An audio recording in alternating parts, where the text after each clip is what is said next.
Bismillahirrahmanirrahim. Assalamualaikum warahmatullahi wabarakatuh.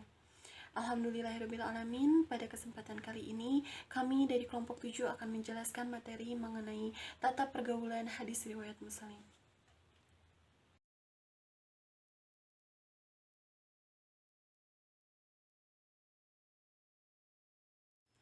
Manusia adalah makhluk sosial yang tidak dapat hidup sendiri dan senantiasa membutuhkan kehadiran dari orang lain. Istilah pergaulan berarti kegiatan manusia untuk membaur bersama manusia lainnya dan berinteraksi satu sama lain. Dalam Islam, pergaulan diatur sedemikian mungkin sehingga menghindari hal-hal yang tidak diinginkan. Pergaulan adalah salah satu cara seseorang untuk bersosialisasi dengan lingkungannya. Bergaul dengan orang lain menjadi satu kebutuhan yang sangat mendasar.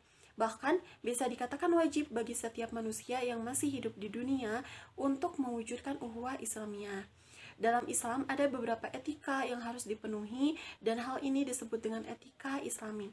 Sebagaimana yang telah kita tahu bahwa Islam itu adalah agama rahmatan lil alamin yang mencakup segala aspek kehidupan dari yang terkecil hingga yang terendah, mulai dari politik, sosial, ekonomi, budaya, dan lain sebagainya.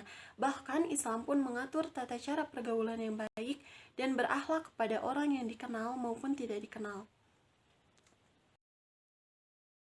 Matan dan syahid. Matan dari hadis mengenai tata pergaulan Sahih Muslim nomor 2391 yaitu la yakhluwanna rajulun bimra'atin illa wa ma'aha dhu mahramin wa la tusafir almar'atun illa ma'adhi mahramin faqama rajulun faqala ya Rasulullah inna amra'ati kharajat hajjatun wa inni aktutibtu fi ghazwati kadza wa kadza qala taliq fahujja ma'a amra'atik, yang artinya janganlah sekali-kali seorang laki-laki berduaan dengan seorang wanita kecuali wanita itu disertai oleh muhrimnya, dan seorang wanita juga tidak boleh berpergian sendirian kecuali ditemani oleh mahramnya. Tiba-tiba berdirilah seorang laki-laki dan bertanya, ya Rasulullah, sesungguhnya istriku hendak menunaikan ibadah haji sedangkan aku ditugaskan pergi berperang ke sana dan ke situ. Bagaimana itu? Rasulullah menjawab, pergilah kamu haji bersama istrimu. Lalu ada syahid, yaitu hadis Sahih Bukhari nomor 1729, yang artinya telah menceritakan kepada kami Abu An-Nu'man, telah menceritakan kepada kami Hamad bin Zaid dari Amru dari Abu Ma'bad, Sahyana Ibnu Abbas dari Ibnu Abbas radhiyallahu anhu berkata, Nabi Shallallahu alaihi wasallam bersabda, janganlah seorang wanita berpergian kecuali bersama mahramnya, dan janganlah seorang laki-laki menemui seorang wanita kecuali wanita itu bersama mahramnya.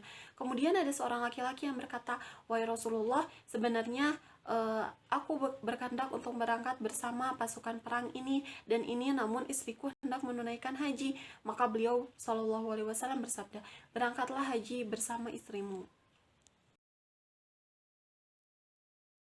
Terjemah hadis Sahih Muslim yaitu telah menceritakan kepada kami Abu Bakar bin Abu Syaibah dan Zuhair bin Harb, keduanya dari Sufyan. Abu Bakar berkata, telah menceritakan kepada kami Sufyan bin Uyainah, telah menceritakan kepada kami Amru bin Dinar dari Abu Ma'bad. Dia berkata, saya mendengar Ibnu Abbas berkata, saya mendengar Nabi Shallallahu alaihi wasallam berkhutbah seraya bersabda, janganlah sekali-kali seorang laki-laki berduaan dengan seorang wanita kecuali wanita itu disertai muhrimnya, dan seorang wanita juga tidak boleh berpergian sendirian kecuali ditemani oleh mahramnya. Tiba-tiba berdirilah seorang laki-laki dan bertanya, ya Rasulullah, sesungguhnya istriku hendak menunaikan ibadah haji sedangkan aku ditugaskan pergi berperang ke sana dan ke situ. Bagaimana itu? Rasulullah SAW pun menjawab, pergilah kamu haji bersama istrimu. Lalu ada esensi hadis. Yang pertama, takrif istilah. Mengenai hadis tentang tata cara pergaulan ini yang diriwayatkan oleh Sahih Muslim berdasarkan takrif istilah termasuk ke dalam perkataan Nabi Muhammad SAW. Yang kedua ada takrif dilalah. Pembahasan hadis Sahih Muslim nomor 2391 berada dalam kitab haji, masuk ke dalam bab perjalanan seorang wanita bersama mahramnya untuk haji dan selainnya. Untuk unsur hadis, matanya, janganlah sekali-kali seorang laki-laki berduaan dengan seorang wanita kecuali wanita itu disertai muhrimnya. Dan seorang wanita juga tidak boleh berpergian sendirian kecuali ditemani oleh mahramnya. Untuk sanadnya, yang pertama ada Abu Bakar bin Abu Syaibah, yang kedua ada Zuhair bin Harb, yang ketiga Sufyan, yang keempat Abu Bakar, yang kelima Sufyan bin Uyainah, yang keenam Amru bin Dinar, yang ketujuh Abu Ma'bad, yang kedelapan Ibnu Abbas, yang kesembilan Abu Rabi Az-Zahrani, yang ke-10 Hamad, yang ke-11 Amru, yang ke-12 Ibnu Abu Umar, yang ke-13 Hisham bin Sulaiman Al-Makhzumi, dan yang terakhir Ibnu Juraiz. Untuk rawi hadis ini hadis riwayat Muslim. Lalu ada jenis hadis dan kualitas hadis. Hadis tentang tata pergaulan ini yang diriwayatkan oleh Sahih Muslim berdasarkan jenisnya itu termasuk ke dalam hadis sahih karena hadis yang sanadnya itu bersambung dan berakhir pada Rasulullah. Dan untuk kualitas hadis termasuk ke dalam hadis makbul, artinya dapat diterima atau dapat dijadikan hujah. Terima kasih kepada moderator yang telah mempersilahkan saya untuk menjelaskan materi. Sekarang saya akan melanjutkan menjelaskan materi tentang hadis tata pergaulan, yaitu tentang ta'amul hadis. Ta'amul hadis memiliki makna implementasi atau pengamalan sebuah hadis. Sebuah hadis yang diamalkan makmul dan ada pula yang tidak diamalkan goiru makmul. Nah, hadis tentang pergaulan ini merupakan hadis yang makmul, yaitu hadis yang diamalkan dalam kehidupan sehari-hari dan termasuk muhkam, artinya jelas dan tegas. Lalu munasabah dan asbabul wurud dari hadis tentang tata pergaulan.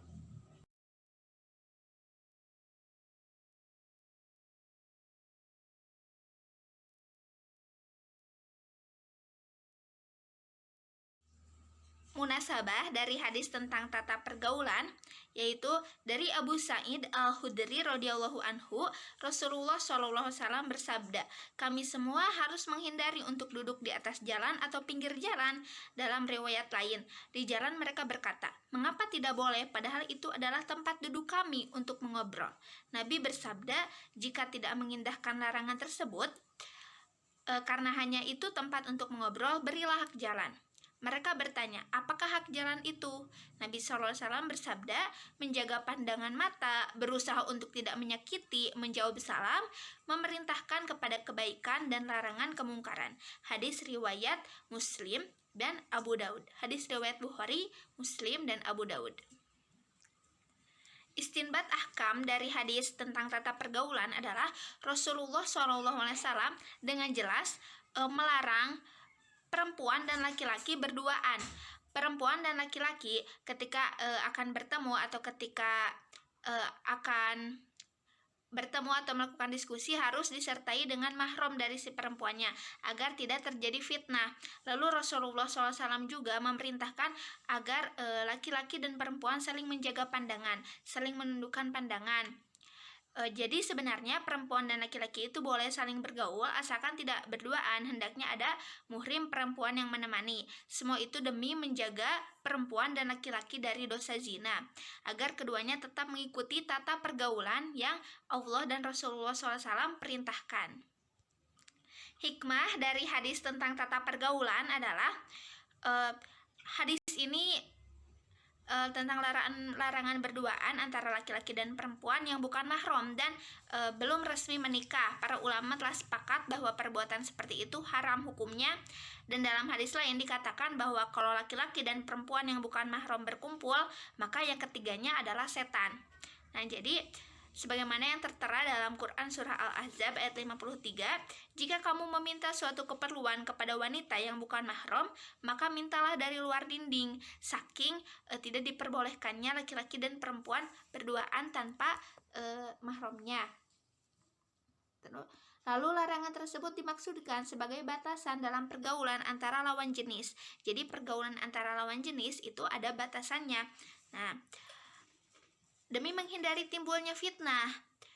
Dan kenyataannya saat ini banyak negara-negara yang menganut pergaulan bebas, norma-norma hukum dan kesopanan yang merupakan salah satu pembeda antara manusia dan binatang seakan-akan hilang. Itulah masalah tentang tata pergaulan di zaman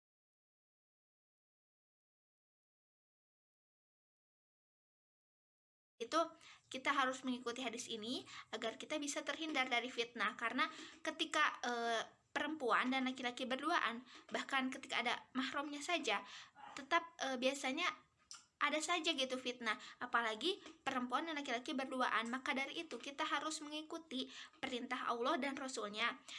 Kita harus mengikuti perintah Allah untuk larangan mendekati zina dalam Quran surah Al-Isra ayat 32, dan juga kita harus mengikuti hadis perintah Rasulullah SAW dalam hadis tentang tata pergaulan, di mana laki-laki dan perempuan tidak diperbolehkan untuk berduaan. Jika mau bepergian, perempuan dan laki-laki harus ditemani oleh mahramnya. Seperti itu.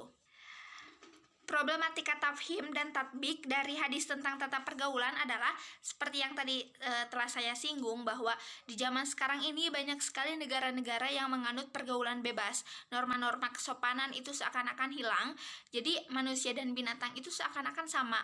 Lalu di zaman sekarang ini banyak sekali remaja-remaja yang berpacaran di luar batas, lalu seakan-akan pergaulan bebas itu sudah seperti biasa saja.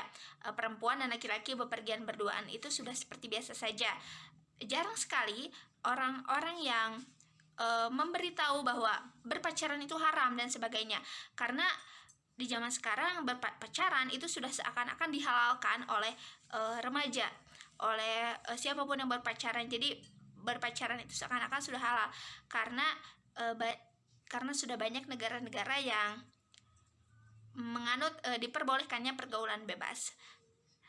Itulah permasalahan tentang hadis tata pergaulan. Kita sebagai umat muslim yang baik, kita harus mengikuti perintah Allah dan Rasulnya. Kita harus mencoba memberitahu kepada orang-orang bahwa ini loh hadis Rasulullah SAW yang mengatur tentang tata pergaulan, bahwa memang tidak diperbolehkan perempuan dan laki-laki berduaan, apalagi itu sudah zina tangan dan zina-zina yang sebagainya. Itu untuk menghindari zina. Dan juga permasalahannya di zaman sekarang ini pasti setiap harinya ada perempuan yang hamil di luar nikah. Itu disebabkan karena apa? Karena mereka melanggar perintah Allah dan Rasulnya, melanggar firman Allah dalam Quran surah Al-Isra ayat 32, dan juga melanggar hadis Rasulullah SAW tentang tata pergaulan. Nah, jadi sungguh banyak sekali permasalahan tentang tata pergaulan di zaman sekarang ini. Kita harus Dan dalam kenyataannya, negara-negara yang menganut pergaulan bebas, norma-norma hukum dan kesopanan yang merupakan salah satu pembeda antara manusia dan hewan, saat ini sudah banyak sekali negara-negara yang seperti itu. Nah, jadi larangan hadis ini tidak hanya semata-mata membatasi pergaulan, tetapi lebih dari itu, yaitu untuk menyelamatkan peradaban manusia agar tidak ada lagi orang-orang yang menghalalkan zina dan sebagainya. Perempuan yang menjadi korban hamil di luar nikah gitu karena nafsu si laki-lakinya. Berduaan dengan lawan jenis merupakan awal dari terjadinya fitnah, dan dengan larangan perbuatan tersebut sebagai langkah preventif agar tidak melanggar norma hukum agama dan yang telah disepakati oleh masyarakat.